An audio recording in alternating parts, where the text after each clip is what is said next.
Bonsoir à tous. La Fondation de l'Islam de France est ravie de vous convier à la 33e édition de son Université populaire digitale.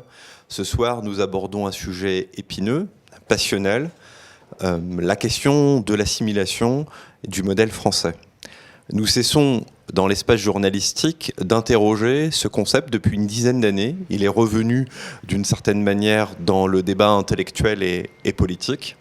Souvent, ce concept, dans les années 80, a été brocardé en considérant qu'il était énormément violent vis-à-vis des populations immigrées. Force est de constater que dans les années 80, le concept et le paradigme de la philosophie de la différence avait complètement éclipsé le concept d'assimilation.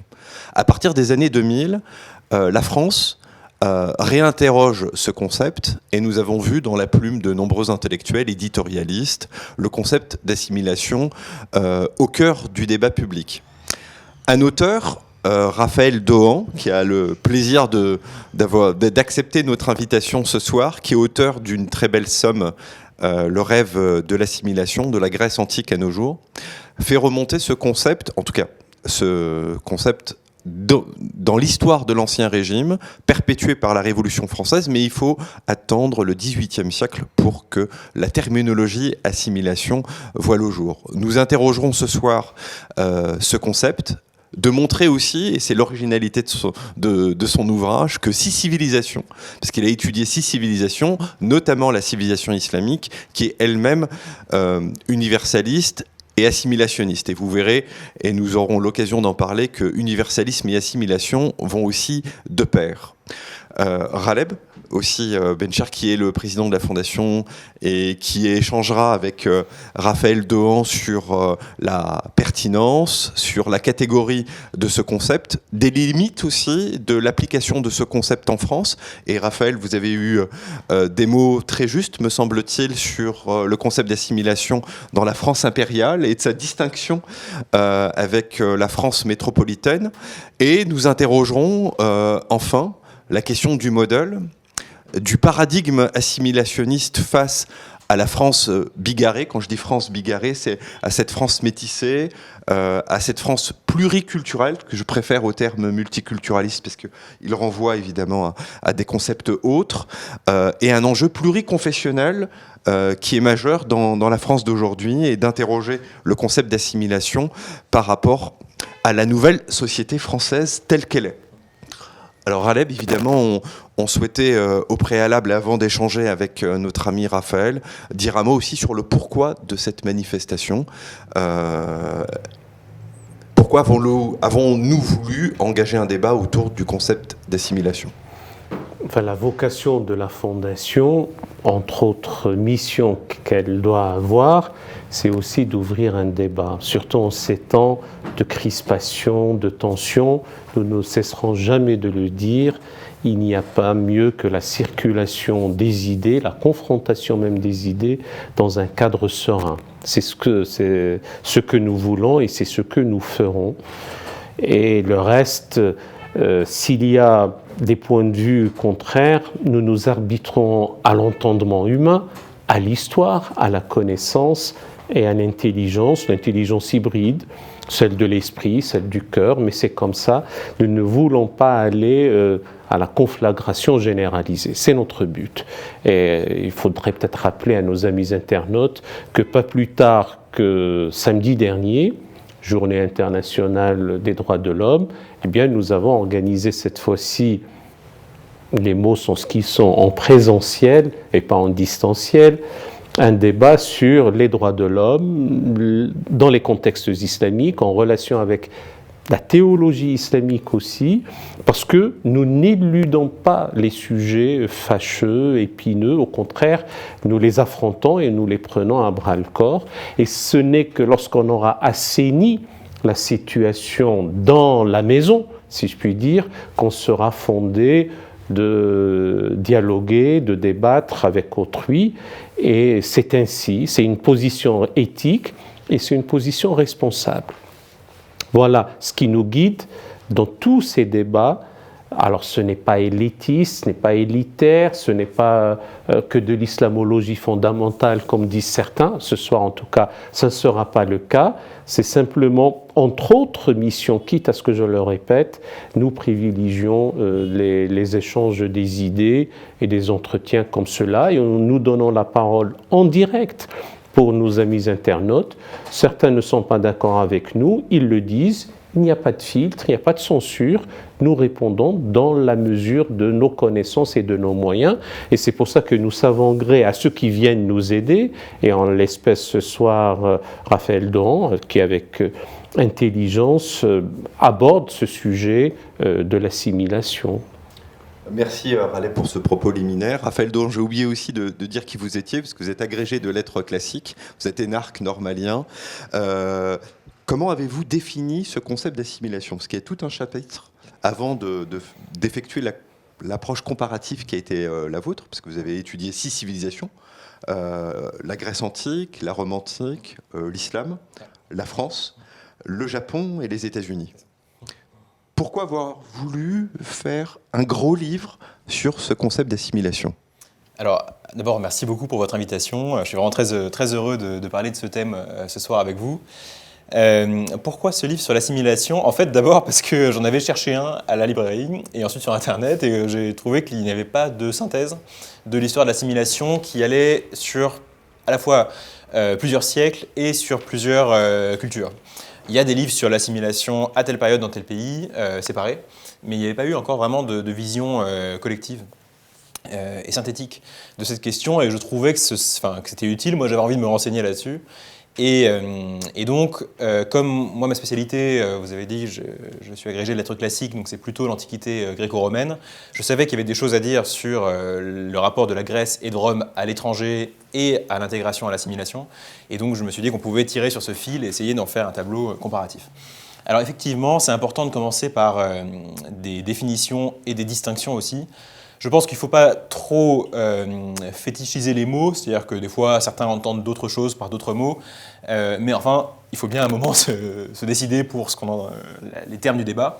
Pour moi, l'assimilation, c'est un phénomène qui consiste à exiger ou à demander d'un étranger qui vient dans un pays d'adopter les mœurs, les coutumes, la façon de penser, les mentalités et les façons de vivre quotidiennes de la culture majoritaire qui habite dans ce pays.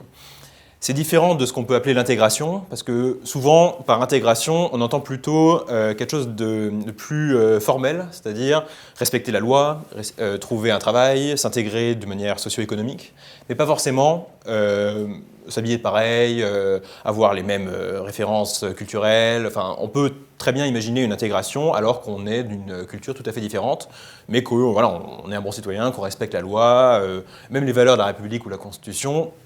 Ce n'est que, entre guillemets, l'intégration.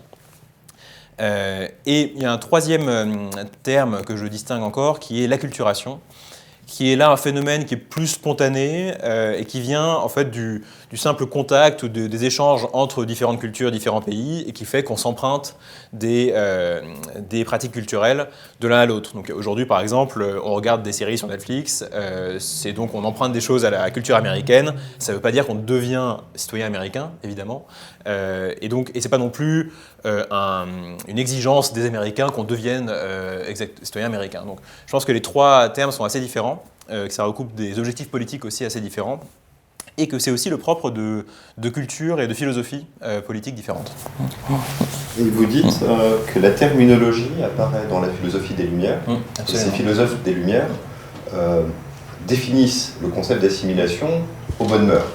Oui, absolument. En fait, c'est un mot, les mœurs, qu'on n'utilise plus tellement, mais qui était assez utile parce que justement, ça désigne tout cet ensemble de manières de vivre qui sont des coutumes, mais pas seulement. C'est les relations entre les jeunes et les vieux, entre les hommes et les femmes, entre la manière dont on s'habille, dont on mange, dont on fait la fête. Bon, il y a plein de petites choses, mais qui font la manière de vivre d'un pays et qui sont importantes parce que c'est ça après qui peut créer éventuellement des conflits ou un sentiment de non-appartenance et qui donc est au centre du principe d'assimilation.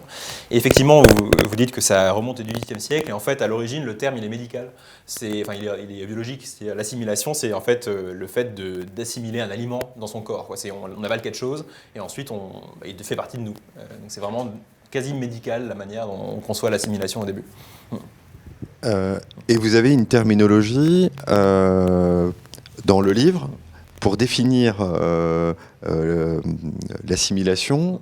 Vous convoquez Littré, qui dit que l'assimilation, c'est de vivre, c'est être semblable à soi. Et vous dites que la tradition française de l'assimilation, sans qu'elle ait été jamais exprimée, elle existe depuis l'Ancien Régime. Oui, c'est ça qui est intéressant, parce qu'en fait, souvent, quand on parle aujourd'hui de l'assimilation, et les rares fois où on essaye de convoquer un peu l'histoire pour en parler dans le débat public, à la télé ou à la radio, on pense à la Troisième République. Enfin, on montre ça comme exemple en disant « Ah bah, à l'époque, ça marchait, aujourd'hui, ça marche plus ».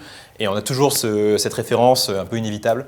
Alors qu'en fait, effectivement, je trouve qu'on voit ce phénomène-là à l'œuvre de manière moins systématique, c'est clair, mais quand même existant avant la République, avant la Révolution. On n'avait pas le mot, puisqu'il apparaît donc, à la fin du XVIIIe siècle, mais on avait d'autres mots qui en fait veulent dire un peu la même chose. Par exemple, Colbert, qui veut assimiler les Indiens d'Amérique au Canada, exactement, parle de francisation, et il parle partout de franciser les Indiens, etc. Et en fait, franciser, ça veut dire donc rendre français, donc rendre semblable aux Français, et donc ça veut dire en fait assimiler. Je pense qu'il n'y a pas beaucoup de différence.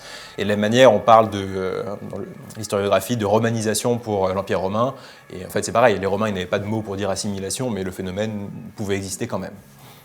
Raleb, dans cette grande somme, on voit aussi une thèse qui ressort du livre, c'est que l'assimilation est consubstantielle aux empires.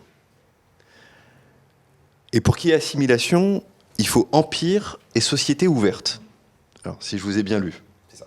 Alors, et Raleb, comment voir l'histoire aussi de l'Afrique du Nord sous l'Empire romain, les Fédéria, parce que la question des Berbères, parce que vous parlez aussi de la question des Berbères et de la manière dont on a voulu les romaniser. D'ailleurs, les Carthaginois ont voulu résister d'une certaine manière à la romanisation.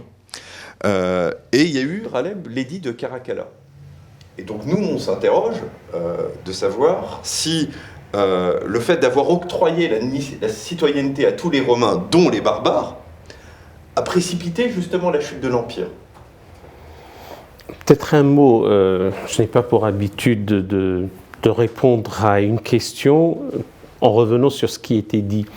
L'une des acceptions de l'assimilation, au départ, c'est vrai, c'était d'ordre médical, mais elle est aussi au niveau du savoir et de la connaissance. Quand un étudiant assimile ce que son professeur lui avait enseigné, et donc il y a une sorte presque d'un transfert ou d'une identité de point de vue ou de connaissance entre le maître et le disciple. Il y a aussi une autre acception qui serait dans le domaine de l'informatique ou des sciences. Ça ne nous intéresse pas ce soir. Ce qui nous intéresse ce soir, c'est l'assimilation qui, d'ailleurs, de nos jours, commence à être décriée parce que ce n'est pas tant le fait de se conformer aux mœurs et à la vision du monde et à la culture dominante, etc., que de demander, on verra jusqu'à quelle mesure, de s'affranchir totalement de ce qui a pu faire une identité, cette fable religieuse, cette fable philosophique, comme disent certains. Maintenant, je réponds à la question.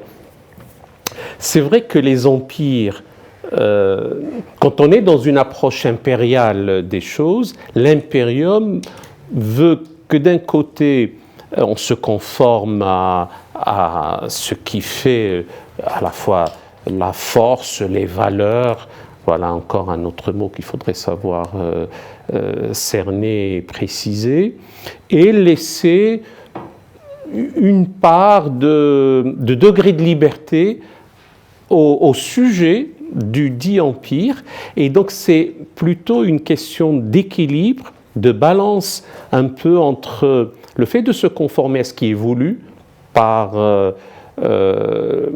la classe dirigeante, par ce qui est partagé comme valeur et vision du monde. En allemand, on aurait dit une Weltanschauung. Et ce qui serait conquis, presque dans tous les sens du terme, ou subjugué, n'ont qu'à suivre ce modèle dominant parce que Dieu bénit les vainqueurs de tout temps, et puisqu'ils le sont, puisqu'ils ont le pouvoir, l'impérium, on n'a qu'à s'y conformer. Merci Alain. Alors Raphaël, je voulais faire le petit parallèle avec Rome, avant de parler justement de la question de l'empire islamique, de montrer en fait que les empires ont été assimilationnistes. Et votre thèse, c'est de dire que, évidemment, c'est pas le propre de l'ouvrage, mais la France et l'islam ont en commun cette tradition assimilationniste.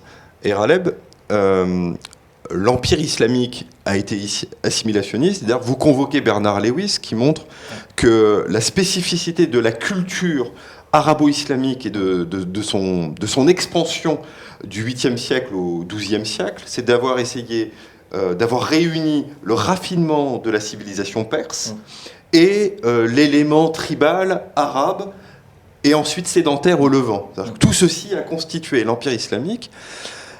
Mais en même temps, j'ai une question à vous poser, c'est qu'il y a aussi une exception à l'assimilation. Et en même temps, ça va faire partie de la discussion avec Raleb. C'est la question des minorités religieuses. Il y a eu la dhimma en contexte islamique. Et est-ce que la dhimma, la protection qui était faite aux minorités religieuses, était un frein à la conception assimilationniste de l'islam? Alors, grande question. Effectivement, d'abord, je pense que l'assimilation est liée à une forme d'universalisme, en tout cas que l'universalisme est une condition nécessaire à l'assimilation. D'abord, d'un point de vue, disons, théorique, ça paraît toujours assez logique, puisque l'assimilation, ça veut dire qu'un étranger doit ou peut devenir semblable à moi, et donc s'il peut devenir semblable à moi, ça veut dire qu'on conçoit quand même, a priori, qu'on partage quelque chose en commun de fondamental, et que ce qui nous distingue est suffisamment superficiel pour pouvoir être changé. Donc ça veut dire que je crois à un universel dans le genre humain qui est primordial. Et ce n'est pas le cas de toutes les sociétés. Il y en a qui pensent qu'il y a une rupture totale entre moi et un étranger, que jamais il ne pourra devenir comme moi. Et il y a des gens qui sont anti-assimilateurs, notamment, je cite plusieurs intellectuels français de la fin du 19e siècle. Le roi Molieux. Par exemple, mais surtout Gustave Le Bon, par exemple, qui est connu aujourd'hui pour la psychologie des foules, mais qui en fait était aussi un auteur vraiment partisan des thèses racistes, mais au sens vraiment très clair et explicite du terme. C'est-à-dire qu'il pensait qu'il y avait une hiérarchie des races et qu'il fallait surtout pas justement faire de mélange. Et il était donc très hostile à l'assimilation pratiquée par la France et la République, parce qu'il trouvait que justement on ne pouvait pas mélanger des gens qui venaient d'horizons et d'origines différentes. Et pour lui, c'était un problème quasiment scientifique, quoi. Enfin, c'était impensable. Donc, au contraire, ceux qui sont partisans de l'assimilation pensent qu'a priori, il y a quelque chose de commun entre tous les hommes, et donc c'est une forme d'universalisme. Et souvent, ça se matérialise dans les empires, parce que les empires, par définition, sont le résultat de conquêtes variées, et donc réunissent sous leur tutelle des populations qui sont d'origines différentes et de cultures différentes, mais en même temps, ils doivent bien leur donner un statut avec au moins certains points communs partout dans l'empire, et donc de la même manière, ça présuppose un certain universalisme. Alors sur la question de la dhimma, mais qui n'est pas d'ailleurs une question propre à l'Empire islamique seulement, puisque à Rome aussi, il y a des statuts sociaux qui sont hiérarchisés et différents. Et la citoyenneté romaine se décompose elle-même il y a le droit romain, le droit latin, donc il y a plusieurs grades, disons, avant d'arriver à la citoyenneté romaine pleine et entière. Donc, est-ce que c'est vraiment une contradiction avec l'assimilation et l'universalisme? Je ne pense pas totalement, en tout cas pas sur le temps long, puisque justement, en fait, certes, il existe dans les premiers temps de l'Empire islamique la dhimma, mais on peut en sortir. C'est-à-dire qu'on peut se convertir, on peut atteindre les premiers rangs de la société, même si on est venu de l'extérieur, en fait. Et c'est cette possibilité qui permet d'avoir une assimilation, parce qu'on n'est pas fermé dans la condition d'origine. Il y a quelque chose qui, par exemple, a échoué totalement en Amérique et que l'historien Paul Venn a appelé le théorème de Tocqueville, parce que Tocqueville évoque ça, qui est que les Américains ont dit aux Indiens d'Amérique, rejoignez-nous, vous verrez, c'est beaucoup mieux, etc. Mais en même temps, dès que les Indiens faisaient cet effort-là, ils les rabaissaient et les contraignaient à être au plus bas de la société sans qu'on puisse en sortir. Et ça, évidemment, c'est totalement contre-productif si le but, c'est l'assimilation, parce que ça veut dire qu'on ne peut jamais sortir de sa condition et que donc l'assimilation n'a pas d'intérêt pour l'individu. Raleb, peut-être pourrais-tu réagir sur la question peut-être des minorités confessionnelles et puis la question de l'universalisme islamique dans le contexte de l'Empire? Cela demande énormément de temps, mais nous allons aborder ça avec beaucoup de concision.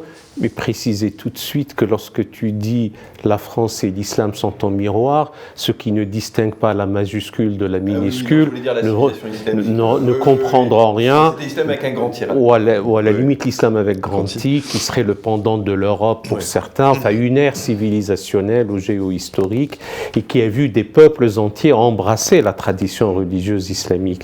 Et de ce point de vue-là, d'ailleurs c'est bon de préciser qu'il faut distinguer ce qu'on appelle le moment coranique ou le moment mohammedien du fait islamique, qui est une longue et lente construction, et qui d'ailleurs n'a commencé qu'avec le 5e calife Omeyyade.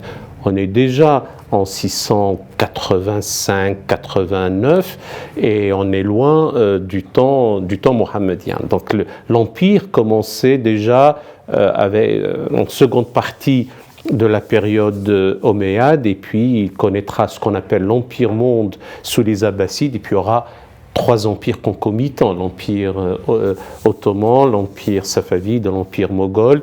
On pourrait même parler des Saadiens comme des dynastes impériaux.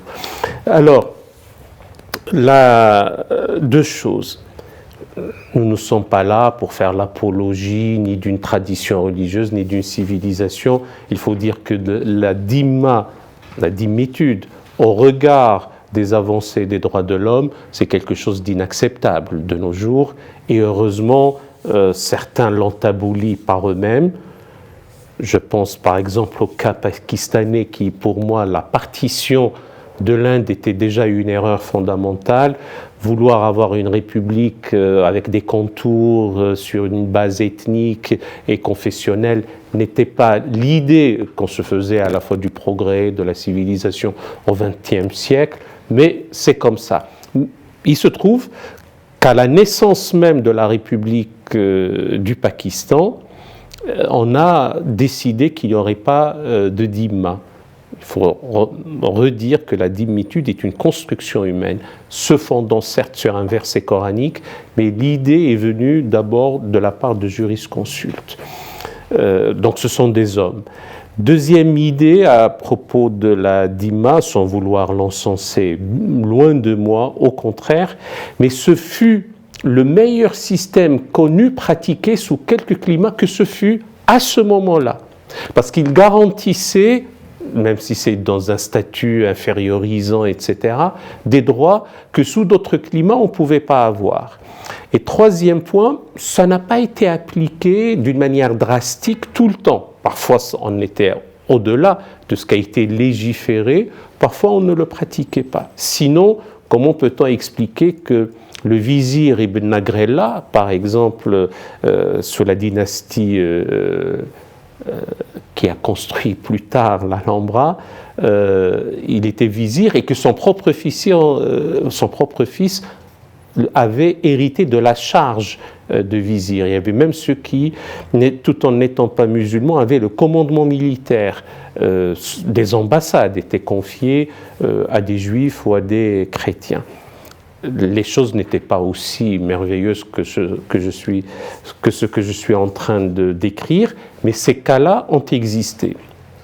Et pour finir sur un terme, l'aspect assimilateur de cette civilisation, et notamment en Afrique du Nord, quelqu'un comme Tariq, dès lors qu'il a embrassé la religion islamique, a perpétué à sa manière, à relayer en quelque sorte l'expansion. En réalité, les hommes voulant être des hommes utilisent la question de la foi pour la propager, mais simplement pour bâtir des empires. Et donc Tariq a franchi en 711 le détroit des colonnes d'Hercule et qui depuis lors portera son nom. Je trouve que c'est un berbère qui finalement, une fois devenu musulman, il pense, il réfléchit, il agit comme ceux qui lui ont donné, j'allais dire, le relais, le témoin pour relayer de nos jours on aurait dit la propagande de l'Empire. Mais à l'époque, c'était propager les lumières de la foi. Merci Raleb. Un mot, tiens. Le troisième empereur moghol, Akbar, a aboli la dhimma. Ce qui est curieux, enfin ce qui est étonnant, ce qui montre que une construction humaine peut être faite par des hommes et elle peut être aussi défaite par d'autres hommes. Et en l'espèce, Akbar ne l'appliquait pas, il l'avait même aboli, d'abord suspendu puis aboli. Merci Raleb. Pour finir sur l'Empire islamique, parce que dans la conclusion de votre livre, vous allez voir le lien que je fais avec l'Empire islamique, vous dites qu'il y a deux grandes conditions à la question assimilationniste, la langue comme pouvoir d'unification, et vous dites un autre point qui est fondamental, c'est que les populations à assimiler ne doivent pas être considérées comme inférieures. Et pour comprendre l'histoire de l'Empire islamique, les Arabes, entre guillemets, bédouins tribaux, ne sont pas les grands vainqueurs de l'histoire de l'Empire islamique. Hein. Oui, absolument. En fait, c'est ça qui fait effectivement le succès de n'importe quelle assimilation, c'est quand n'importe qui, même au plus bas de la société, peut avoir la perspective de monter jusqu'en haut. Et en fait, ça a été possible, justement, à la fois donc dans les différentes... La plupart des civilisations que j'évoque, donc à Rome, c'était possible. On a eu des empereurs qui étaient nés, des empereurs romains qui étaient nés dans toutes les provinces de l'Empire. Et dans l'Empire islamique, c'est le cas également. Il y a aussi le besoin, quand même, d'avoir une civilisation qui donne envie, évidemment, et qui donc soit un exemple suffisamment brillant pour qu'on puisse avoir envie d'y participer, de l'imiter, etc. Et j'ai retrouvé des textes intéressants sur Cordoue, justement, sous l'Empire islamique, où on voit des chrétiens qui ne se convertissent pas à l'islam, mais qui en revanche se passionnent pour la poésie arabe, qui font eux-mêmes justement des vers arabes, et d'ailleurs certains chrétiens un peu réactionnaires de leur point de vue critiquent cette évolution et disent mais il ferait mieux d'étudier les Saintes Écritures, mais on voit ce phénomène qu'en fait la civilisation arabe elle-même, et au-delà même en fait, enfin, de manière séparée, la question de la conversion religieuse exerçait un attrait suffisant pour qu'on ait envie de s'y assimiler. Sans avoir à se convertir. C'est assez intéressant, je trouve, et on n'en parle pas si souvent que ça, parce qu'évidemment que l'islam joue un rôle très important dans ce phénomène, mais en fait, il ne s'y réduit pas. Disons que la culture islamique et arabe en général avait un pouvoir d'attraction en propre. Merci pour cette précision. J'en viens à la question de la France, et à la question qui aujourd'hui a une résonance dans le débat présent, c'est la question du modèle assimilationniste sous l'empire colonial. Et je me souviens de votre titre, vous parlez des dilemmes de la France. Et c'est à ce moment-là que le modèle a été énormément interrogé, brocardé. Gustave Le Bon, Leroy-Beaulieu, et en même temps, comment la France s'est-elle comportée aussi dans son empire. Et vous dites qu'il y a une spécificité, c'est qu'il y a un cas algérien. Ce cas algérien, il s'est résumé sur la question de la citoyenneté. Et là, je reprends votre terme, Victor Hugo avait, l'intellectuel qu'il était, voyait dans l'expansion coloniale la perpétuation du modèle civilisationnel français. Il disait « nous sommes les Grecs du monde ». Voilà. Mais sans s'interroger sur la manière dont les Algériens vivaient aussi cette condition coloniale. Alors vous avez tout un chapitre pour montrer les soubresauts, on va dire, sociopolitiques de l'échec de l'utopie coloniale civilisatrice en Algérie. Pourquoi avoir voulu montrer ce distinguo entre la réalité de l'assimilation sur le territoire national et la question de l'Empire ? Alors, c'est assez intéressant parce que c'est à la fois effectivement le lieu, l'Empire, le lieu où les dilemmes se posent, mais c'est aussi un peu l'endroit où ça se construit, la façon dont la France et la République conçoivent l'assimilation. Donc c'est un peu les deux. C'est à la fois des difficultés et en même temps, ça a été un moment de création aussi des concepts qu'on a aujourd'hui en tête quand on pense à l'assimilation. Et c'est ce qui fait d'ailleurs que beaucoup ont critiqué ce concept plus récemment. Vous le disiez au début de cette table ronde dans les années 80, on a remis en cause le concept d'assimilation et c'était notamment parce qu'il avait été utilisé dans le contexte colonial. En fait, le principal paradoxe ou dilemme, c'est qu'on avait effectivement une théorie un peu abstraite qui voulait, en métropole, que effectivement la France soit la Grèce du monde, donc c'est-à-dire propage sa culture, mais aussi ses idéaux politiques issus de la Révolution, à travers le monde et donc d'abord dans ses colonies, et qu'à terme, l'assimilation, ça allait vouloir dire que tous les habitants des territoires colonisés allaient devenir un jour être français à part entière, et donc recevoir une citoyenneté égale, etc. Ça, c'était vraiment l'espèce d'idéal type que certains faisaient un peu miroiter, ou dont on parlait de manière abstraite quand on pensait à ça. Et après, il y a la réalité de ce qui se passait dans les colonies, et notamment par les administrateurs coloniaux et les colons eux-mêmes. Parce que là, le dilemme, il est entier, c'est-à-dire que si vous êtes justement colon dans un territoire colonisé, vous n'avez pas, très cyniquement, intérêt à une égalité des droits, parce que vous avez des privilèges en tant que colon, et donc vous n'avez pas forcément envie que les gens qui, jusqu'ici, étaient à votre disposition et sur lesquels vous aviez un pouvoir, deviennent vos égaux. Ça veut dire que vous baissez dans la position sociale. Et donc, ça s'est produit vraiment très souvent dans l'histoire. Les colons eux-mêmes résistent à ce phénomène, ce qui n'est pas forcément très malin à long terme, puisque ça incite aussi à refuser justement ce mouvement d'assimilation, et donc à la fin, ça peut pousser à des rébellions, des sécessions, et évidemment des indépendances, comme ça s'est produit.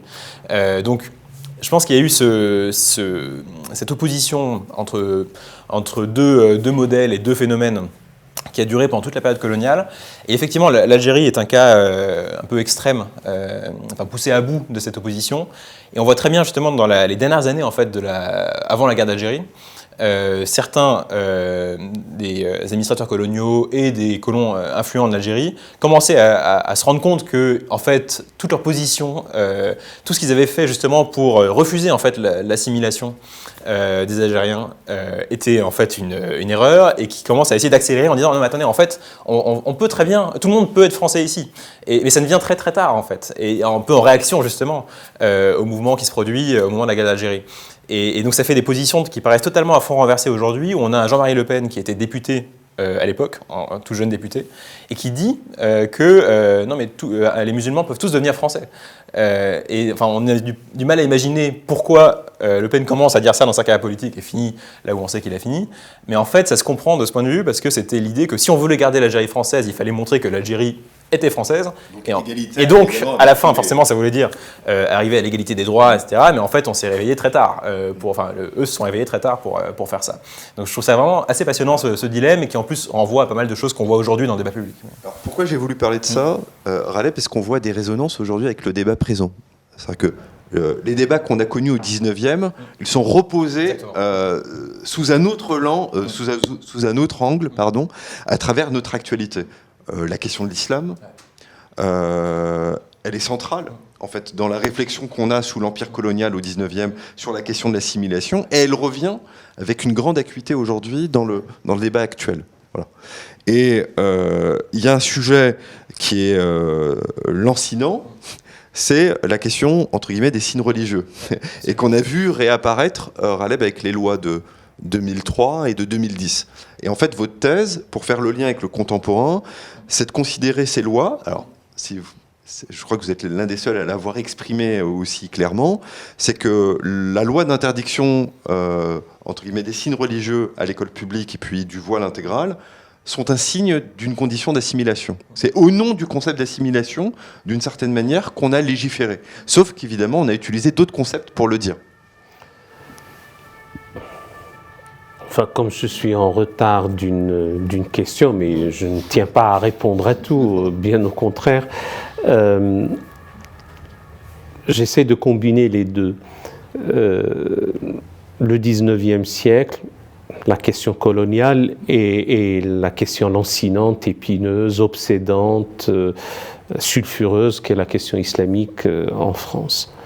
En réalité, la question islamique, au regard de ce qu'on appelle l'Occident, qu'il faudrait aussi savoir cerner, est réelle. Et pour certains, c'est même la montée des populismes en Europe qui osaient imaginer un instant qu'en Scandinavie, et notamment en Suède, on pourrait avoir cette poussée de populisme. Néanmoins, et le néanmoins n'est pas une restriction, on voit que ce n'est pas aussi aigu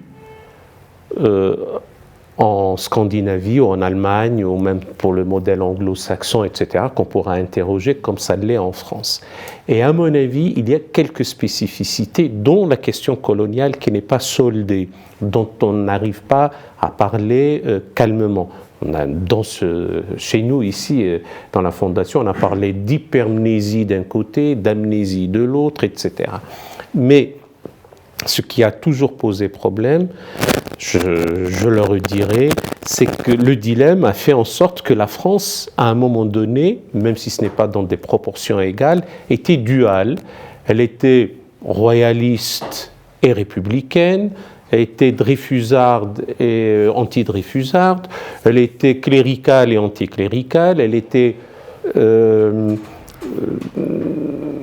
collaboratrice ou collaborationniste et résistante, et il se trouve qu'il y a une France éternelle, généreuse, humaniste, héritière des idéaux à la fois des Lumières et aussi ce pourquoi la Révolution française a été menée. Et il y a aussi une part d'une France qui se drapait derrière le masque hideux du colonialisme et du racisme. Et pour le colonialisme, il y a 3 grandes phases qui ont altéré l'attrait qu'il devait avoir pour les Grecs du monde. C'était d'abord la conquête. Elle s'est faite dans des conditions terribles, dont on ose à peine en parler maintenant.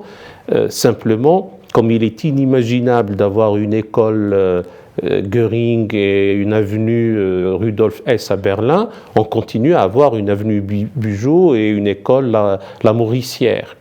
Il y a la deuxième phase qui est celle de l'exploitation, et puis il y a la troisième phase qui est celle de ce qu'on a longtemps appelé les événements ou la pacification, et on a appelé la guerre d'Algérie qu'en 1997, lorsque Lionel Jospin l'avait voulu, alors Premier ministre. La question des signes religieux est due davantage aussi à des crispations de la part d'une déferlante islamiste, salafo-wahhabite, qui faisait de ces questions, d'abord on ne devrait pas dire signes religieux, parce que dans la théologie islamique, il n'y a pas de signes, si ce n'est les ayats, qui sont les versets coraniques ou les traces de la création. Donc la question du signe n'a même pas de sens théologique dans la théologie islamique. À l'extrême rigueur, on aurait pu parler d'un symbole. Mais il se trouve que finalement la commission Stasi a évoqué et a proposé une loi parce que certaines jeunes filles ont dit « aidez-nous ». Nous voulons venir, j'allais dire normalement, mais il se trouve qu'on est aussi l'objet de pressions dites communautaires, et c'est à ce sujet qu'il y a eu la fameuse loi du 15 mars 2004. Quant à la loi de 2010, à mon sens, on s'était noyé à ce moment-là aussi dans un verre d'eau. Il suffisait de dire qu'en dehors des carnavals, qui sont un temps par définition extraordinaire, la vie dans la République se vit à visage découvert, et qu'il était possible, et je le dis sous le contrôle du magistrat, il suffisait de dire, et aussi du maire adjoint d'une grande ville, que par des arrêtés municipaux, on ne peut pas comme ça se promener le visage couvert, soit avec un casque intégral, soit avec un masque quelconque. Bien sûr, le coronavirus est passé par là entre-temps, mais à mon avis, on était allé d'inflation législative à inflation législative, et avec tout le débat qui a cristallisé et exacerbé les tensions autour. Mais tant mieux, il y a une loi, elle est appliquée, même s'il y avait un hurluberlu qui voulait payer les amendes de celles qui devaient en contrevenir. Mais bon, maintenant, ça doit être derrière nous. Oui, Raleb, mais ce qui était aussi intéressant dans ce que vous dites, c'est grosso modo la question de la civilité. C'est-à-dire que nous sommes intervenus par la loi législative parce qu'au final, nous n'acceptons pas en fait ces comportements dans l'espace public. En fait, c'était, si j'ai bien compris, la démonstration. C'est bien ça. Et en fait, c'est un peu un tournant dans la manière dont on pratique, un peu sans le dire, l'assimilation en France depuis quelques années. Avant, sous la fameuse Troisième République, on avait des lois qui étaient principalement centrées sur la naturalisation, c'est-à-dire sur le processus où on allait vérifier au moment de la demande de nationalité française d'un étranger s'il se conformait à ce qu'on attendait de quelqu'un d'assimilé. Et ça allait très loin, enfin, c'était assez intrusif même, parce qu'il y avait des questionnaires où le maire de chaque village devait donner un avis sur son degré d'assimilation, on demandait s'il allait voir des films français, enfin, vraiment des choses très précises et très banales même en un sens. Et c'était à ce moment-là en fait une sorte de filtre où on pratiquait l'assimilation. Et après par contre on s'en préoccupait moins, enfin, c'était vraiment ce moment-là. Aujourd'hui, on a un peu changé de focale, puisque justement, depuis la loi sur les signes religieux à l'école, on a commencé à faire une forme de travail d'assimilation par la réglementation de la vie quotidienne de tout le monde, en fait, et pas seulement par ce passage par la naturalisation. Et je pense que c'était dû notamment au fait que en fait, le critère du titre de séjour ou de la carte d'identité n'était plus vraiment le bon critère, parce qu'il y avait des gens qui étaient tout à fait français et qui avaient des comportements qu'en revanche on ne voulait pas accepter.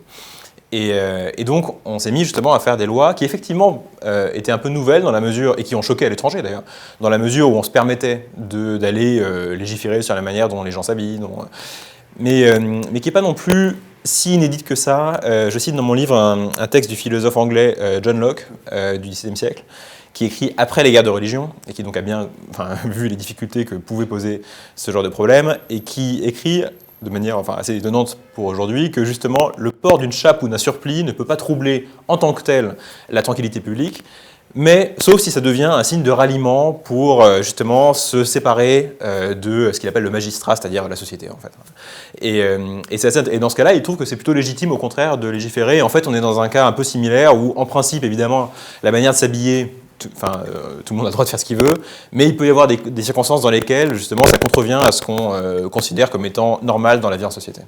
Et c'est ça qu'on a voulu ensuite dire, mais sans trop assumer cet argument. Et donc on est allé chercher la laïcité, par exemple, pour défendre ça, alors que la laïcité, d'abord, c'est quand même la neutralité des agents publics et de pouvoir public, moins des usagers quand même.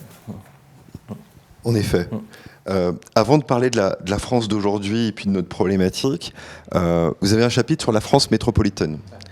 Et vous dites que l'assimilation dans la culture républicaine, ça a été la combinaison de deux choses. L'héritage de la Révolution et les conquêtes coloniales. Et à un moment, vous parlez de la question juive sous la Révolution.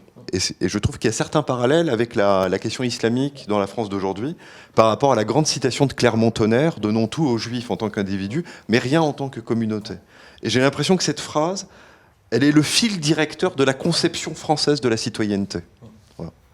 Tout à fait, oui. Ça c'est vraiment une phrase qui illustre assez bien la mentalité française là-dessus, qui est très différente encore du modèle anglo-saxon qui met beaucoup plus en valeur le terme de communauté, dans tous les sens du terme d'ailleurs. Et en France, on a une conception plus individualiste, mais dans le bon sens du terme en fait, des choses, où on considère justement que c'est chacun par rapport à l'État. Alors évidemment, c'est lié aussi à l'histoire qu'a la France par rapport à son État, au centralisme, qu'on considère qu'il ne doit pas y avoir vraiment d'intermédiaire entre le pouvoir central et l'individu. Et effectivement, alors ce qui est intéressant, c'est que ça a concerné les étrangers, les gens de confessions différentes, mais aussi les Français eux-mêmes. Et en fait, ce que je dis dans le livre, c'est que les premiers en fait, à avoir subi en masse l'assimilation en métropole, c'est les Français de province, en fait. Et notamment des provinces qui avaient été rattachées plus récemment à la France, donc les Provençaux, les petits Bretons, Basques, etc., qui, à l'école, se sont fait vraiment taper sur les doigts quand ils prononçaient mal, quand ils parlaient patois, quand ils avaient des façons d'agir qui n'étaient pas conformes à ce qu'on attendait de la société française en général. Et en fait, ensuite, on a appliqué les mêmes exigences à des gens des Italiens, des Portugais, etc., qui sont venus plus tard s'installer en France dans les décennies suivantes. Et je trouve qu'il y a vraiment une continuité en fait, entre la constitution de la France comme nation, même dans ses frontières elles-mêmes, et ensuite le traitement de l'immigration. Et sur la France métropolitaine, vous dites que le processus juridique d'assimilation continue jusqu'en 1973. D'ailleurs, en 1973, il y a une loi qui évoque que pour toute acquisition de la nationalité française, il faut une condition d'assimilation. Et en fait, il y a un basculement à partir des années 80. Voilà. Et le basculement des années 80, ce qu'on disait un peu Raleb au début, sur le paradigme du droit à la différence, on ne parle plus du tout du concept d'assimilation. D'ailleurs, j'étais même très surpris de voir que Marceau Lang, qui est voilà, pour tout fonctionnaire d'État, une figure incontournable de la vie institutionnelle et administrative, ne parle même plus de conditions d'assimilation et qui a été, je crois, l'un des premiers présidents du Haut Conseil à l'intégration, qui était le vice-président du Conseil d'État dans les années 80, n'utilise plus du tout le concept. Alors c'est paradoxal parce qu'en même temps, le concept, il reste dans la loi. Donc il y a toujours la condition, pour être naturalisé, vous devez faire la preuve de votre, de votre assimilation à la communauté française. Donc en fait, on n'est jamais revenu là-dessus. C'est toujours applicable. Et c'est toujours appliqué d'ailleurs pour plusieurs choses. Enfin, on a des cas où la naturalisation est refusée parce que pour des raisons de polygamie ou d'absence de maîtrise de la langue française, des choses comme ça. Mais effectivement, à partir des années 80, surtout dans le débat public, on parle beaucoup moins d'assimilation et parfois on la remet même en question. Alors là, il y a plusieurs hypothèses sur la raison pour laquelle ça se produit. Il y a effectivement l'impact de l'empire colonial, évidemment, et du fait qu'à cette époque-là, on ne peut plus accepter ce qui a été fait avant dans l'empire colonial et qu'on veut se détacher des violences, notamment qui avaient été commises au nom de l'assimilation dans l'empire colonial. Mais il y a aussi, je pense, un phénomène qui est plus général, qui est trait à la philosophie de la société dans cette époque-là, où justement on valorise beaucoup, par exemple, l'originalité par rapport à l'uniformité. On favorise la différence par rapport à la ressemblance. On dit qu'il faut être vraiment, soyez vous-même, soyez différent, soyez original.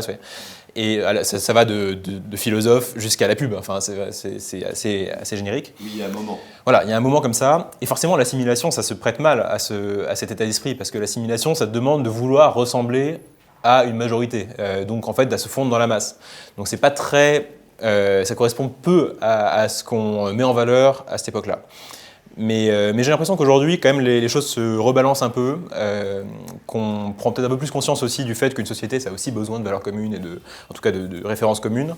Et c'est intéressant de voir que la loi qu'on a appelée contre le séparatisme, justement, enfin on l'a appelée comme ça, c'était un peu une manière de dire une loi pour l'assimilation, mais sans le dire, parce que si on est contre le séparatisme, en fait, c'est qu'on est pour l'assimilation. Enfin, je trouve que les deux sont assez équivalents. À ce sujet, Raleb, c'est la grande question, je pense, des sociétés dites multiculturelles, même si le terme peut prêter à confusion, c'est comment concilier du commun et préserver aussi certaines formes de singularité. Voilà. Comment faire expliquer que voilà, le concept d'assimilation est pas totalement attentatoire à l'idée d'oublier ces singularités. Ouais. Mais même chez des gens qui promeuvent le concept d'assimilation, ont tendance aussi à oublier cette spécificité, parce que c'est aussi l'histoire de la République. Et je pense que Raleb, là, il y a un enjeu fondamental pour l'avenir des sociétés, et notamment la société française. Et à mon avis, il y a 3 ou 4 choses. D'abord, l'idée même de la République, entre l'idée philosophique de la République qui ne négocie pas avec des communautés ou des groupes, mais qui reconnaît d'abord le citoyen in abstracto, dans un premier temps, comme citoyen, comme faisant partie d'une association politique, auquel cas on a affaire à des sociétaires, dans un premier temps. Après, il se déterminera librement dans ses options métaphysiques, etc. Cette idée de la République et dans son universalisme, de nos jours, commence à être un peu rabougrie et comme si on commençait à parler d'une République ethnicisée, ou recentrée simplement sur une certaine part de ce qui peuvent former cette association politique.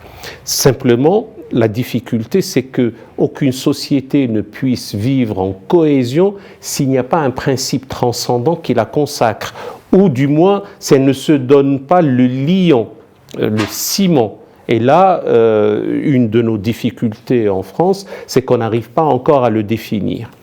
Ça, c'est déjà un point sur lequel il faudrait beaucoup réfléchir. Le deuxième point, c'est ce que d'aucuns ont appelé la McDonaldisation, en quelque sorte. Venez comme vous êtes. Ben non, à un moment donné, on ne peut pas venir comme on est.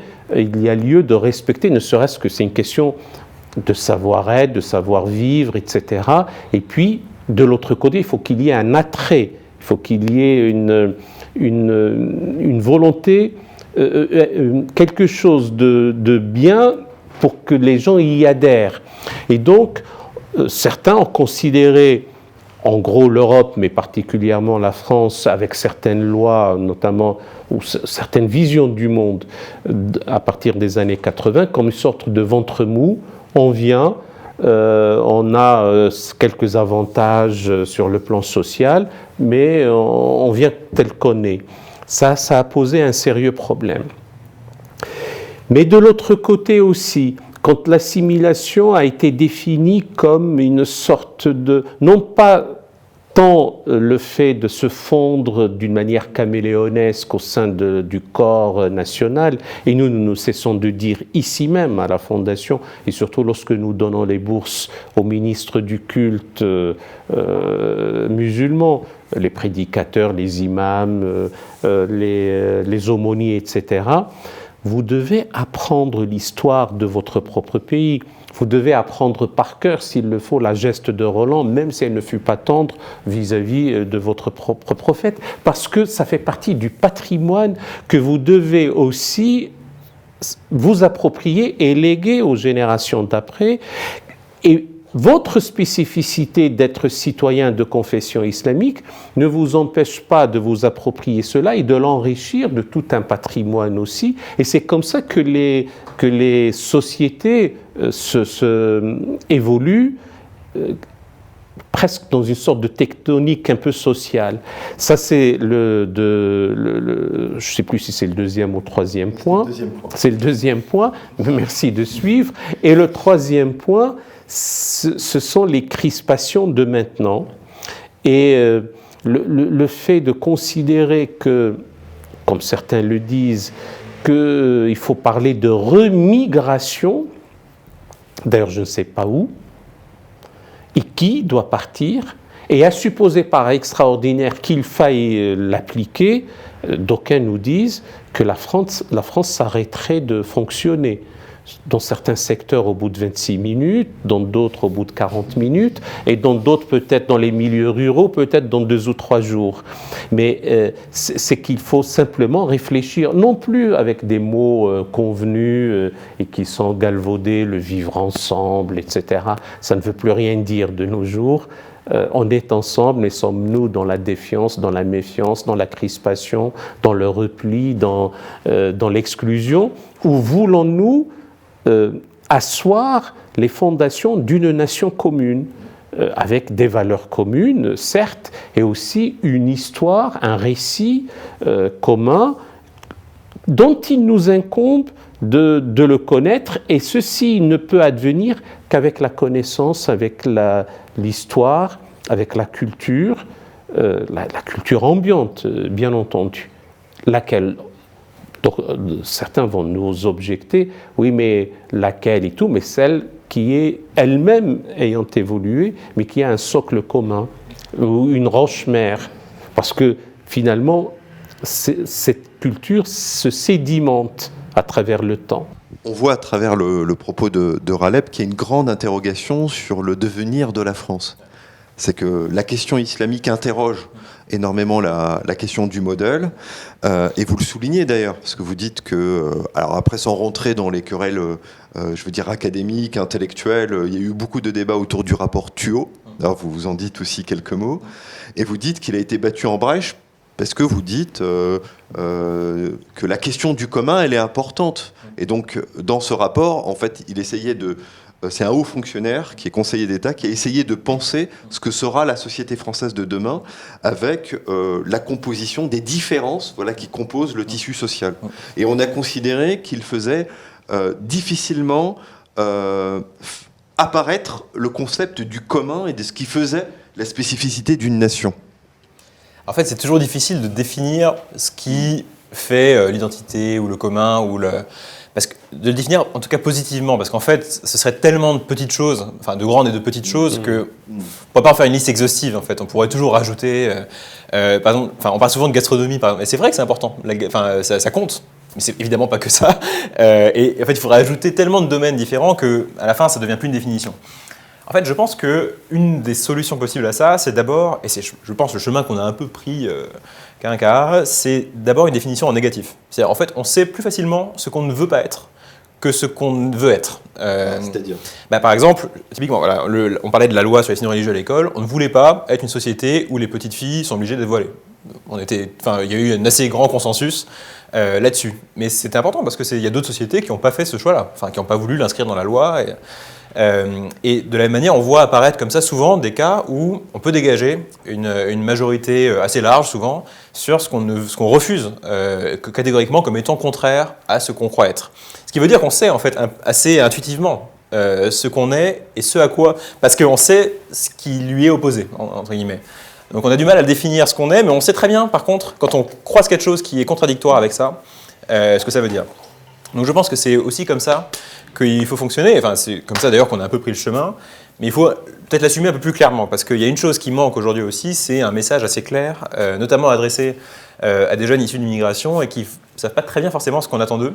D'abord parce qu'il y a eu un message assez contradictoire entre à la fois justement le « venez comme vous êtes », la McDonaldisation, et en même temps aussi l'appel implicite et pas toujours très clair à quand même s'assimiler, à ressembler aux autres et à pas faire trop les originaux.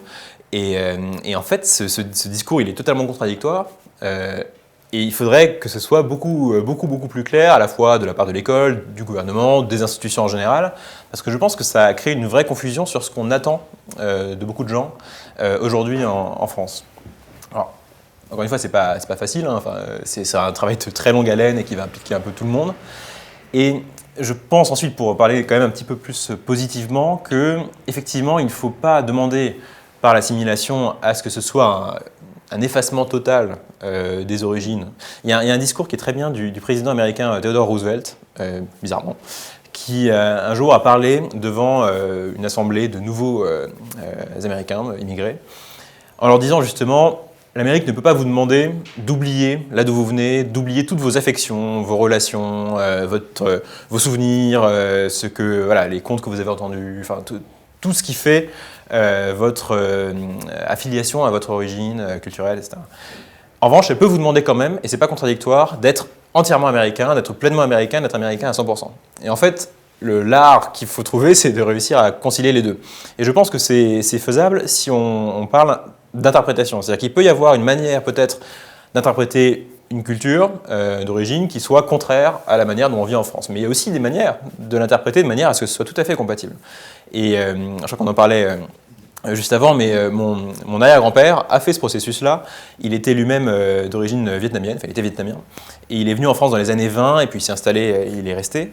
Et il avait écrit un petit texte que j'avais retrouvé il n'y a pas si longtemps, où il décrivait justement ce processus qu'il a connu lui-même, où il a essayé de retrouver dans la philosophie, la mentalité qu'il connaissait au Vietnam, des principes de la philosophie de Descartes et des traits caractéristiques de la pensée française, et qu'en fait les deux finalement s'éclairaient l'un l'autre et n'avaient rien de contradictoire, mais permettaient d'avancer ensemble sur le même chemin. Et je trouve qu'en fait c'est ça qu'il faut viser. Et dans ce cas-là, il n'y a pas de d'effacement à avoir. Simplement, c'est un effort qui n'est pas toujours simple, qui peut être un peu ardu, mais qui je pense est assez indispensable. Alors, Raleb, notre ami Raphaël, au final, a donné un peu la tonalité de ce que pourrait être la France de demain. C'est comment concilier une appartenance métaphysique tout en s'appropriant les apparats de la culture commune. Tout est une affaire de race. Il faut être rassuré, rasséréné. Et aussi peut-être qu'est-ce qu'on met derrière les mots. Les mots sont comme des êtres vivants, ils naissent, ils grandissent, ils ont des acceptions et puis parfois ils tombent en désuétude, parfois ça prend une autre trajectoire. Et dès lors que le mot assimilation maintenant est compris comme un effacement total de ce qu'on est avant, certains ne le veulent pas. Et à une concurrence avec trois autres mots, donc on en a quatre. On a l'assimilation, on a l'intégration, on a l'acculturation et on a l'insertion.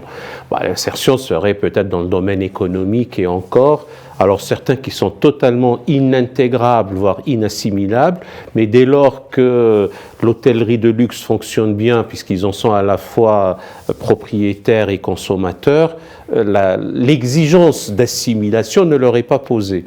Je ne vais pas revenir sur ce qui sauve le marché des Hurling à Deauville ou le marché des pouliches à Longchamp. Donc la question, on en a assez parlé de cela. L'intégration, c'est parce qu'on joue un peu sur les mots. Il se trouve que il y a une composante de la nation, après je donnerai mon sentiment, l'œuf et la poule, la question est là. Il y a une composante de la nation dont on n'arrête pas l'énumération de la génération.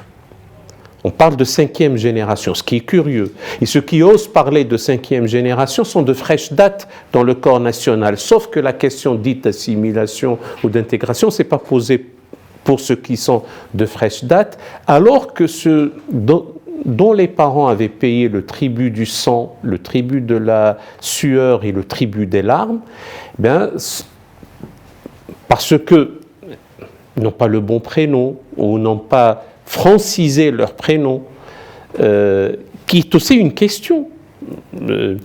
S'appeler Youssef ou s'appeler Joseph, en réalité, ça ne pose pas de problème. On l'aura simplement francisé. Ou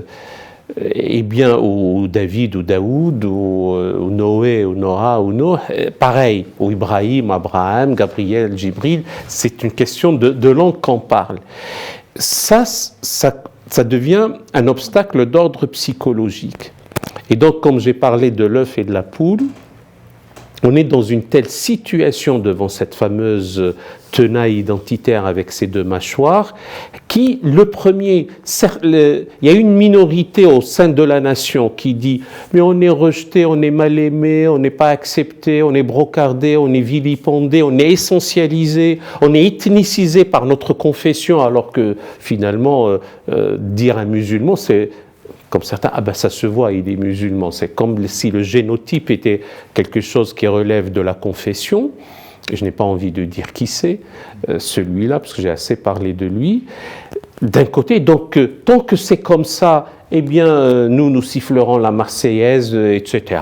Enfin, je vais uniquement dans la caricature. Et de l'autre côté, et c'est presque un unanimisme, vous vous rendez compte, on s'est laissé avoir, maintenant il n'y a plus qu'un grand remplacement, on est, ça y est, même l'assimilation n'y fera rien, puisqu'on a un danger, une 5e colonne ici, et quoi que nous fassions, on a des individus, enfin plus une bonne composante qui a fracassé l'unité nationale, etc. Et à un moment donné, il faut écarter ces deux mâchoires et dire qu'ayons la volonté qu'une bonne compréhension d'abord, non seulement des lois de la République et de la loi fondamentale, ça ne suffit pas puisque ça relèverait uniquement de l'intégration. Peut-être qu'il faut expliquer davantage qu'est-ce qu'on entend par assimilation et qui n'est pas le fait de renoncer à ce que vous êtes, et que l'identité finalement n'est pas monolithique. Elle n'est pas uniquement religieuse en l'espèce. Et dernier point, paraît-il, ceux qui savent mieux que moi le disent, c'est lorsque on est dans une sorte d'insécurité juridique, lorsqu'on pense à tort ou à raison, mais on a le sentiment qu'on est discriminé, qu'on ne vit pas véritablement et pleinement sa citoyenneté, on essaye de compenser par une sorte de refuge dans une identité fantasmée ou magnifiée supranationale. Et c'est celle-là qu'on voudrait coûte que coûte imposer. Et en plus, puisque je suis brocardé et vu comme ça, eh bien, je vais, pardon pour le terme, enquiquiner le monde en corroborant davantage les méfaits, enfin, les choses qui sont perçues comme étant un méfait. Puisque c'est comme ça, eh bien, c'est là où je vais y tenir le plus. Et donc, la question devient presque relevant d'une psyché collective qu'il faudrait savoir guérir ou en tout cas apaiser, parce qu'elle est tourmentée. Alors, on pourrait discuter très longtemps après ce propos. Il faut aussi qu'on prenne les questions du public.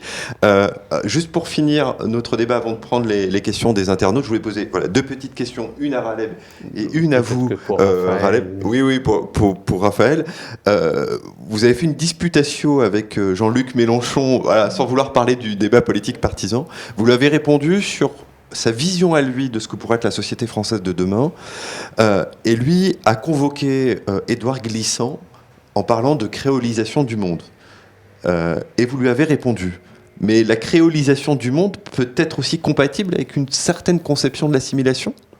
Alors c'est intéressant parce que, alors d'abord c'est amusant parce que cet échange par tribune interposée avec Jean-Luc Mélenchon était plutôt, je trouve sur le fond assez intéressant, qu'il avait répondu de manière très honnête sur cette question-là.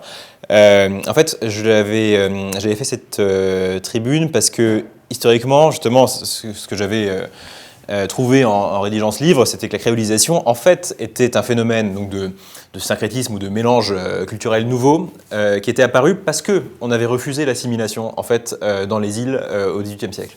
C'est-à-dire que les Français, là, avaient totalement obéi aux demandes et aux desiderata des planteurs esclavagistes, qui ne voulaient pas du tout d'assimilation pour, comme on disait, les gens de couleur, parce que ça voudrait dire, enfin, ça délégitimait l'esclavage. Si on pouvait être noir et français, ça voulait dire qu'il n'y avait plus de raison d'autoriser l'esclavage. Et donc ils ne voulaient surtout pas de ça, et ils avaient donc obtenu des règlements sur place qui interdisaient, qui étaient vraiment anti-assimilateurs, qui interdisaient de s'habiller à la française quand on n'était pas français, etc. Et donc en fait, c'est par réaction à cet ostracisme qu'est né un mouvement culturel nouveau qui était justement qui a donné lieu à la créolisation par ce mélange très très local. Et je trouvais que donc c'était une référence qui était un peu bizarre parce qu'en fait, au contraire, nous on devrait plutôt se mettre dans le camp de l'assimilation en ce qu'elle a un peu d'exigence certes, mais aussi de plus universaliste, plutôt que la créolisation qui en fait est le résultat d'une ségrégation en réalité. Mais c'était pas sa conception à lui, mais Bien sûr, j'entends votre c'est pour propos. ça que... Voilà. Oui, j'entends votre propos. Et Raleb, avant de convoquer nos amis internautes, en quoi la transmission aujourd'hui du legs civilisationnel islamique et le souffle spirituel de l'islam, mais pour toute la nation, pas simplement pour la composante islamique, peut être une richesse justement pour notre pays et être en congruence avec votre définition de la conception d'assimilation. Déjà, d'aucuns disent que ce n'est même pas une richesse, au contraire, c'est une altération de la fameuse identité nationale, etc. Mais je demeure convaincu que ce n'est que lorsqu'on visite le temps long qu'on a plané aussi les difficultés du temps présent et que la meilleure réponse aux crispations identitaires des deux bords, c'est la connaissance aussi de l'histoire. Avec ses parts d'ombre et ses parts de lumière, et on voit que les crispations du moment présent sont explicables. Et qui dit expliquer ne dit pas accepter ou essayer de comprendre, ce n'est pas admettre, même si nous avions un ancien Premier ministre qui a dit qu'il ne faut surtout pas comprendre parce qu'on comprend c'est déjà excusé, bien au contraire. Donc avoir une vision panoptique, globale, à la fois de l'histoire, même si l'histoire est fielleuse ou mielleuse selon celui qui la raconte, il ne faut pas la voir comme ça d'une manière linéaire, il faut la voir un peu d'une manière, si c'était possible, synoptique, presque comme une archéologie du temps présent, comme une anthropologie du passé avec un regard critique, certes, des systèmes de culture, des idées, etc., mais qui nous aide à ne pas ratatiner le temps que nous vivons uniquement aux difficultés que nous connaissons et que nous pouvons et nous devons dépasser et surtout nous ouvrir, ce ne sont pas que des mots comme ça en l'air, à un avenir que nous construirons ensemble. Merci Raleb. Je prends la première question, alors je les prends sur mon téléphone, hein, mon cher Raphaël, ne m'en voulez pas, parce que c'est la raison pour laquelle j'ai pris mon téléphone. Il y a Hanen qui pose la question, en vous écoutant, monsieur Raphaël Dohan, je comprends que l'assimilation n'est pas une remise en cause d'une part d'altérité. Et en fait, beaucoup d'internautes posent une question plus ou moins similaire ce soir. C'est toujours une question de définition. Il y a des gens qui vont parler d'assimilation en remettant en cause l'altérité. Moi, je pense, et surtout au vu de ce qui s'est produit dans l'histoire à travers ces civilisations que j'ai étudiées, que c'est pas vraiment le cas, que c'est pas ça l'important dans l'assimilation, et que donc on peut conserver des parties de sa culture d'origine si elles s'ancrent et sont interprétées dans un nouveau sens pour être pleinement compatibles avec la culture d'accueil. Mais en fait, ce qui est intéressant aussi d'ailleurs, c'est de rappeler que souvent ces empires qui ont été assimilateurs, eux-mêmes se sont assimilée sur bien des aspects. C'est-à-dire que Rome, en fait, elle arrive à assimiler les Gaulois parce qu'elle-même, elle a repris la culture grecque. Et en fait, c'est grâce à la culture grecque qu'elle arrive à séduire justement les populations celtiques. Et il y a un peu le même cas dans l'Empire islamique qui aussi reprend des arts et des talents justement de la Perse, de l'Empire byzantin aussi, et qui les incorpore justement et qui en fait un moteur pour sa propre ensuite assimilation d'autres populations à travers l'Empire. Donc c'est aussi la preuve que justement l'identité à laquelle on s'assimile, elle n'est pas non plus si figée que ça. On a une question de Philippe qui souligne que vous faites une distinction entre intégration et assimilation.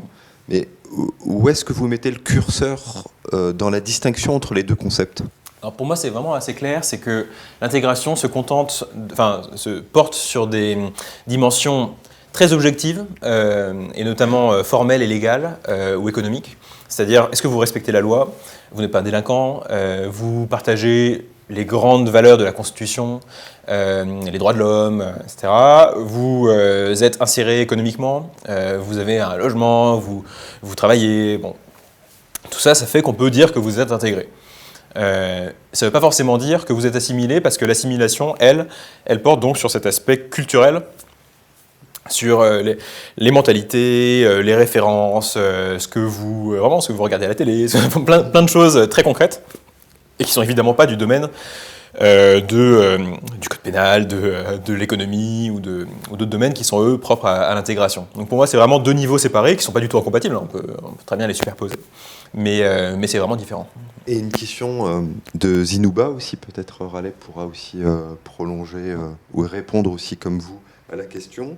Connaître son histoire pour les uns et l'accepter pour les autres, tout en respectant les droits humains, n'est-ce pas le secret d'une rencontre réussie entre les accueillants et les accueillis ? C'est toujours mieux quand tout le monde connaît mieux l'histoire. Ça, j'en suis certain.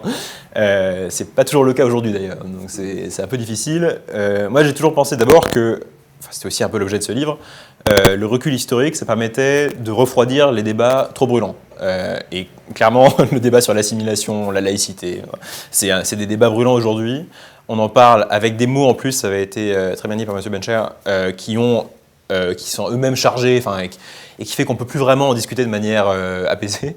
Et justement, l'histoire a l'avantage de pouvoir en parler avec des références communes, un ton apaisé, et que donc c'est effectivement essentiel pour construire du commun. On peut même dire que l'histoire a une fonction presque réparatrice, compte tenu des blessures historiques. Oui, peut-être dire que de nos jours, le monde devient de plus en plus petit, bien entendu, sous l'effet de la mondialisation. Mais d'un autre côté, on atteint l'universel qu'à partir d'un particulier. On dit souvent on atteint à la musique qu'à travers un instrument. On peut faire une belle symphonie, mais chacun avec son propre instrument. Et donc, il y a des trajectoires de vie, il y a des identités au départ, mais qui finalement se fondent dans une identité encore réussie, d'une vie bonne et d'une vie heureuse. Ça, c'est l'idéal. Mais pour pouvoir y arriver, c'est pour ça que nous insistons toujours sur l'instruction, l'acquisition du savoir, la connaissance, l'ouverture sur le monde, aussi par la connaissance de l'histoire.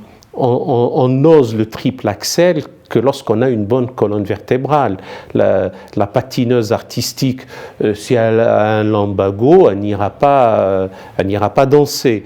Mais si elle fait ces figures pour lesquelles, si elle est aux Jeux Olympiques, elle aura une belle médaille, une médaille d'or, c'est parce elle a cette colonne vertébrale. Donc on sait d'où on vient ou d'où on est, et on sait ce à quoi on aspire et qu'est-ce qu'on veut faire en commun avec son semblable, son concitoyen. Alors, assimilation, intégration, si je devais les dire d'une manière très très anecdotique,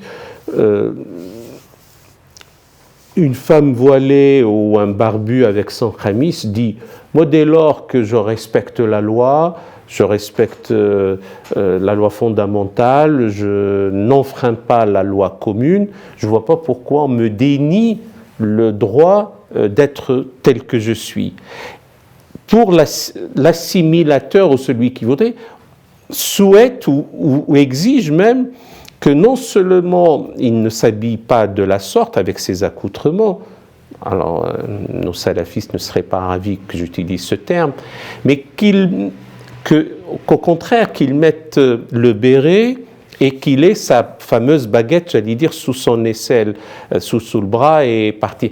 Bon, à un moment ou un autre, on pourrait trouver quelque chose, le compromis n'étant pas la compromission, qui fasse que ce lion qui est l'amour de la patrie puisse l'emporter. Le meilleur exemple que j'ai trouvé, c'est que ceux qui sortent d'un même terreau, on a eu 1 millier de djihadistes qui sont partis en Syrie et on a eu 30 000 qui sont allés à l'institution militaire. Donc on a un rapport quasiment de 1 à 30 alors qu'on a les mêmes conditions. De ce fait, une certaine assimilation a été réalisée, voire réussie.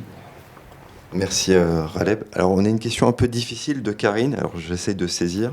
Que répondre à ceux qui pensent que l'islam en France vise à assimiler les Français et non à faciliter l'assimilation des Français musulmans? Ça signifie, entre guillemets, si j'ai bien saisi, que l'expression d'islam en France ne vise pas, en fait, une intégration pleine et entière de l'islam dans la société française.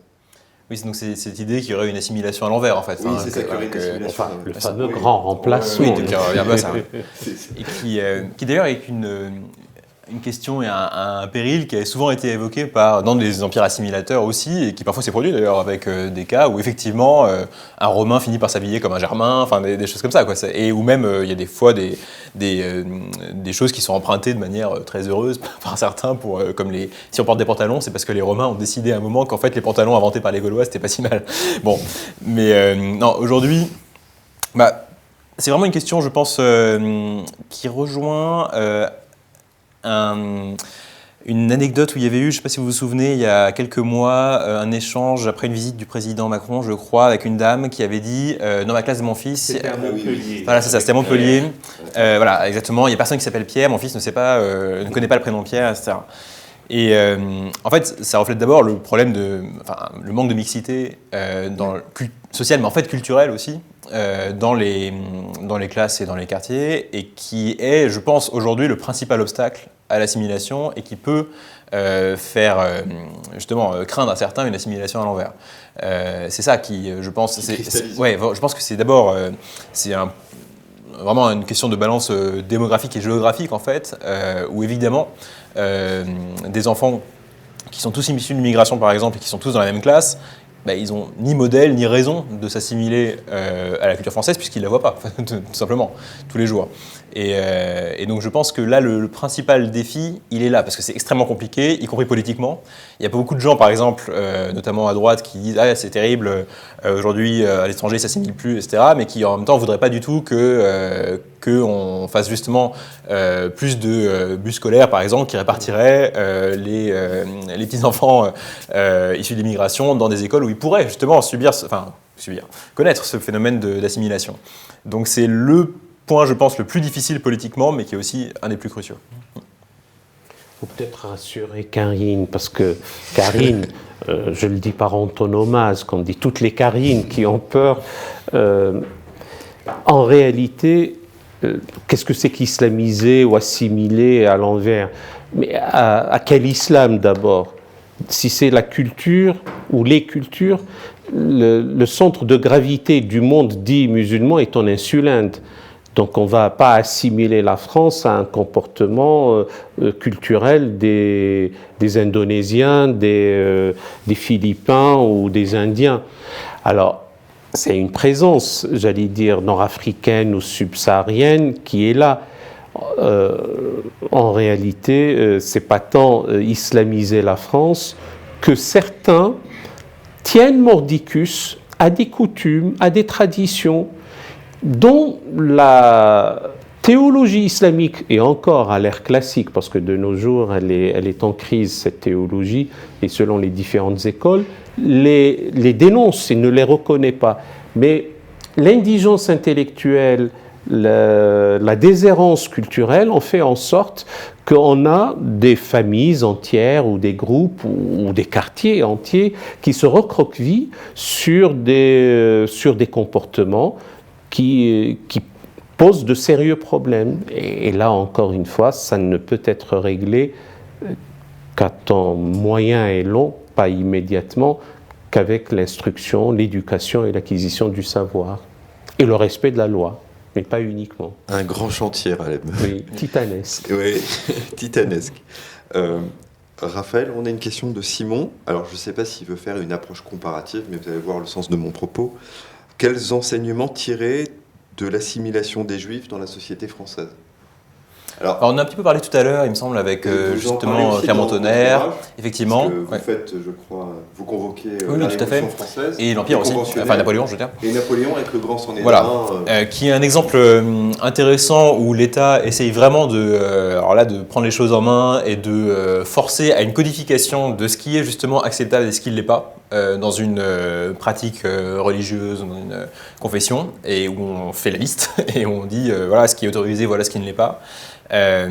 Donc, bon, je pense qu'aujourd'hui, ce serait plus difficile. Il y a le cadre laïque qui est aussi. Voilà, exactement, évidemment.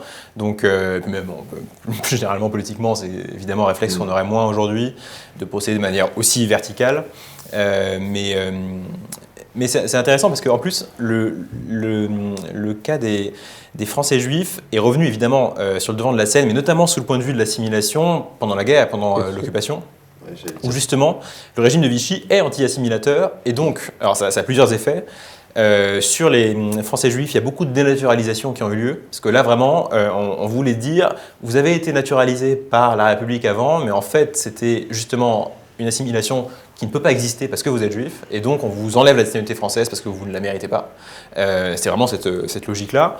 Et aussi dans l'Empire colonial, où on nommait des gouverneurs qui étaient anti-assimilateurs et qui donc à la fois refusaient que des populations locales deviennent français, accèdent aux droits français, etc., mais aussi les incitaient à faire valoir leurs coutumes locales par opposition aux coutumes françaises. On voulait qu'en Indochine, non, surtout ne pratiquez pas telle ou telle fête française, au contraire, valorisez plutôt votre tradition locale, parce qu'on voulait tenir ça à distance. Donc c'est un cas où tous ceux qui avaient été sous la Troisième République opposés à l'assimilation, mais qui étaient minoritaires dans la politique française, là, on trouvait des postes pour s'y mettre sous Vichy, et on donnait libre cours à leur passion anti-assimilatrice. Donc, évidemment, les Juifs de France ont été pris, ils ont été victimes de ce mouvement-là. Mais vous ne faites pas d'approche comparative avec la question islamique aujourd'hui? C'est un peu différent, à la fois pour le contexte, et même dans la façon dont le rapport des Juifs eux-mêmes à la religion, au rite, et à leur intégration dans la société française est, je trouve, assez différent pour que ce ne soit pas extrêmement utile de faire un parallèle complet entre les deux situations. Et d'ailleurs, c'est même un argument pour ceux qui sont contre l'assimilation, en disant, vous vous rendez compte, même les Juifs les plus assimilés et qui n'observaient pas le Shabbat, qui ne respectaient pas les rites de la tradition religieuse juive, durant la Seconde Guerre mondiale et sous le régime de Vichy, on a été les chercher quasiment un à un, et je n'ai même pas envie d'entrer dans des détails scabreux, pour prouver qu'ils sont véritablement juifs, et auquel cas ils ne méritaient plus la citoyenneté française. C'est l'argument aussi que après les événements du 8 mai 1945 en Algérie, où les nationalistes algériens disaient à leurs compatriotes juifs, le décret Crémieux a fait en sorte que vous avez accédé à la nationalité française, mais maintenant on vous l'a enlevé, battez-vous pour l'égalité des droits, etc., avec nous, etc. Donc ce débat a toujours, il y a 80 ans, été prégnant de l'autre côté de la Méditerranée. C'est vrai que c'est terrible pour le phénomène d'assimilation, quand il y a une rupture de confiance à ce point-là, où en fait l'effort que vous avez fait est ruiné d'un coup dans des conditions extrêmement violentes. Ça peut évidemment que de désinciter les autres à faire les mêmes efforts. Alors, on aura peut-être une ou deux dernières questions. Mahmoud pose la question suivante. N'assisterons pas aujourd'hui au rejet en miroir et non à l'assimilation en miroir, par rapport au titre de notre conférence de ce soir. Et il pose la question suivante. Comment réconcilier France et islam? Islam, évidemment, avec I majuscule. Évidemment, ça mériterait une autre conférence débat. Mais on voit bien que dans le débat public, ce qui ressort, c'est l'extranéité, on va dire, de l'objet islam, de la culture nationale et puis de l'histoire de France. En témoigne, Raleb, nos longues discussions ces derniers jours par rapport à l'interview de Michel Houellebecq et de Michel Onfray dans le dernier numéro du Front Populaire. C'est ce qui ressort en filigrane. C'est vrai que c'est un très très vaste sujet qu'on a un peu abordé avant, mais bon, qui mériterait d'en parler beaucoup plus. En fait, pour moi, pour l'avenir, il y a un peu deux travaux différents à faire. C'est d'une part que la France soit très claire sur le gouvernement français, je veux dire, et les institutions françaises soient très claires sur ce qu'elles donc refusent ou ce qu'elles acceptent comme comportement, etc. Mais ce qui commence à se faire.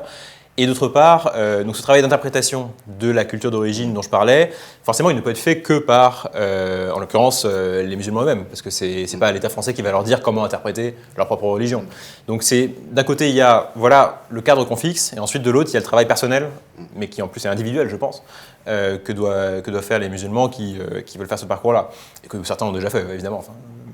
Donc, je pense que c'est pas symétrique, de ce point de vue-là. Et que c'est un très très gros chantier.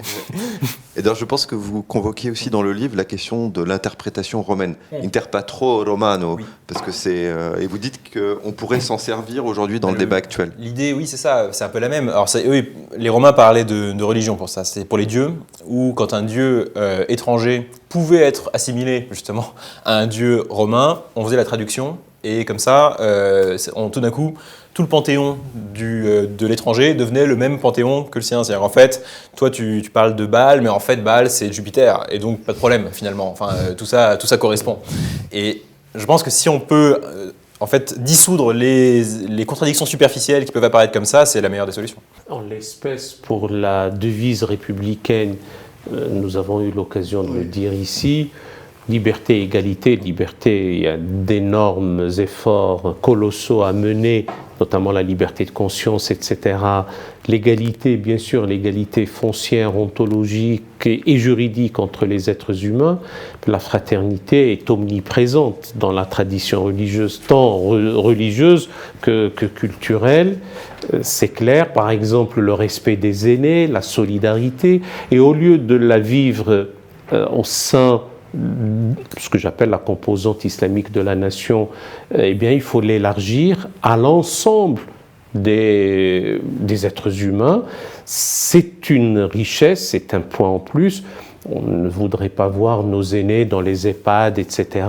Il y a ça qu'il faudrait avoir. Le débat sur la fin de vie, l'euthanasie, le débat sur l'environnement, le débat sur l'écologie, c'est-à-dire ne pas rester recroquevillé uniquement sur les considérations politicienne ou uniquement, parce que politique c'est au sens fort, mais contribuer avec d'autres composantes à faire une nation commune. Et ça c'est important. Revisiter toujours l'histoire. J'aime à rappeler que Hulagu, petit-fils de Genghis Khan, quand il est venu le 10 février 1258 à Bagdad, les Mongols sont partis, pour certains, musulmans, et en ayant amené avec eux, c'est-à-dire que pour un ou deux ou trois cas rares dans l'histoire, où ce sont les envahisseurs ou les conquérants ou les vainqueurs qui partent avec la religion et la culture de ceux qui ont été conquis. Merci Raleb. Nous arrivons à la fin de notre débat. Moi, je voulais remercier au nom de la Fondation Monsieur Raphaël Dohan. Merci d'être venu discuter d'un sujet aussi sensible et épineux. Et franchement, vous avez écrit une somme que j'ai conseillé à toute mon équipe ici au sein de la Fondation. J'ai eu beaucoup de discussions avec mon président pour dire l'intelligence de ce livre. Je trouve une très belle somme sur la question de l'assimilation. D'ailleurs, vous avez reçu un prix, le prix de la Revue des Deux Mondes. Je signale aussi au passage la synthèse de votre livre, parce que je trouve dans un papier qui est paru aussi dans la Revue des Deux Mondes, dans un numéro qui était consacré au général de Gaulle, je crois en février 2022, l'assimilation, un consensus qui s'ignore. Et j'informe aussi nos amis internautes de la très belle conclusion que vous faites, où vous convoquez votre grand-père, qui montre qu'on peut hériter d'un héritage métaphysique et rentrer dans l'universel d'une culture lorsqu'on est un nouvel arrivant, nous sommes un nouvel accueilli. Et je trouve que c'est une belle épitaphe pour le sujet de de l'assimilation. Pour nos amis internautes, la Fondation vous souhaite de très belles fêtes de fin d'année et nous vous invitons à suivre notre actualité à la rentrée où nous vous proposerons notre future programmation culturelle. Merci de nous avoir suivis pour ce beau débat. Merci Raleb, merci Raphaël. Merci à vous. À très bientôt.